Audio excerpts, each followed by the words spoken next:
afternoon, ma'am. My name is Altaf Alam, and I have done my internship in Novo Nordisk India Private Limited as a marketing intern in Basel Innovation Team under Mr. Abhijit Chakrabarti, Senior Marketing Manager, Basel Innovation Team. My product there was Tresiba. Tresiba is an insulin which provides long duration of action, and other benefits as less the hypoglycemic episode in overnight. So my project was to find out why the SCPs related to Novo Nordisk have shifted to another adoption ladder and in the prescription list. So I was provided with all the data all the data of prescriptions for 2022 and prescriptions of all the SCPs for 2023 till April. After analyzing all the data, I came up with 612 SCPs out of 7612 SCPs list to meet. Actually, my targeted data was 612 SCPs out of all the data, and I had to cover all the 612 SCPs, but due to the less time of internship, I had only 2 months of internship. I could only possibly meet 111 SCPs while being in the internship, and collected the responses, 76 responses. My methodology was to firstly analyze all the data given by the internal data by the company, and after coming up with the list, I had to prepare a questionnaire accordingly with discussing it with my manager and all the team, and then I had to cover all the field work. I did my field work and collected all the responses. I went out for 3 cities in 3 weeks.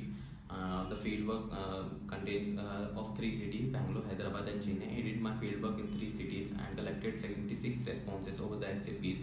And after coming up with the responses, I had to analyze all the responses, and after analyzing, I came up with the suggestions provided by the HCPs, and the recommendation I could possibly find out.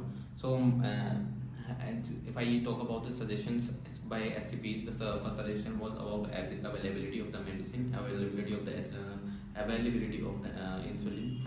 It was, they say, the insulin not available on the online platform, so it was a concern. Secondly, the biosimilars. If you talk about the biosimilars are generic medicines. They are giving the same kind of benefits in the lower price. So price cost availability cost benefits are associated with the biosimilars. That's why they are shifting towards the other medicines. And third, if I talk about, they are not prescribing Tresiba because there is another product of the Novo Nordisk India Private Limited, Ryzodeg. Ryzodeg is a bolus insulin and providing the same benefits, but bolus and basal are the different products. So they are prescribing bolus insulin instead of Tresiba. And after analyzing all the responses, I came up with some recommendations. For the availability purpose, I recommended that they should promote more about the availability on the online platforms like 1mg. They have their products on 1mg and everything, but they are not. There must be lack of promotion or communication among SCPs, so they should be promoted. Secondly, about the cost benefits, the insulin biosimilars are not providing same benefits because insulin biosimilars are containing different biomolecules in there. So promoting about that, and about the Ryzodeg product.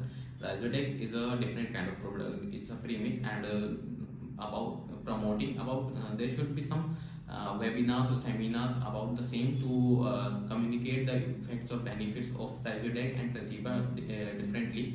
So that was my third opinion. And there were some HCPs who asked for who say that we are not prescribing Tresiba because there is a lack of the clinical data on pregnancy patients. So providing them with all the new research data Novo Nordisk have done to the HCPs, so they can prescribe them insulin in the cases of pregnancy data. Thank you so much.